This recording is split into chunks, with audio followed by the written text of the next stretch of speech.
పంచదార చిలక ఏం కావాలి? నువ్వేమడిగినా ఇస్తాను. ఈ పండు కావాలా?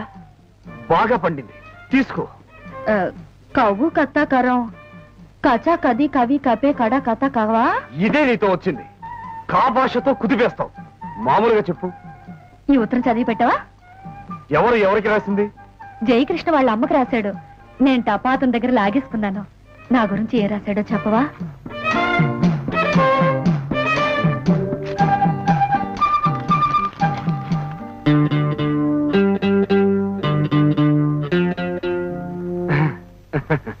ఏం నవ్వుతున్నావు? వాడు సినిమాల్లో డూప్ గా చేరాడట.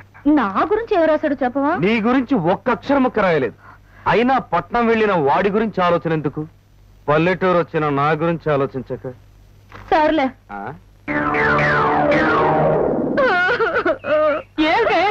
ఏం జరిగిందే? ఏమిటా ఇది? ఇదిగో కాకు కూడా కథ. నాయనో, దీని కాకులు భాషతో చంపేస్తున్నారు నాయనో. ఏమిటే? నీ కొడుకు బాగానే ఉన్నాడు అత్తో. నా ఎకరం పొలం దుక్కి దున్నేవాడే లేకుండా పోయాడు అత్తో. నీ కొడుకు పట్నంలో సినిమాల్లో ఉద్యోగం దొరికిందంట అత్తో. మరి ఈ విషయం చెప్పడానికి ఏడుస్తావు దేనికి? పట్నంలో ఉద్యోగం దొరక్క పల్లెటూరు తిరిగి వచ్చేస్తాడని, నా ఎకరం పొలం కట్నంగా తీసుకుని నన్ను కపేకళ్ళి చేసుకుంటాడని ఎన్నో ఆశలు పెట్టుకున్నాను.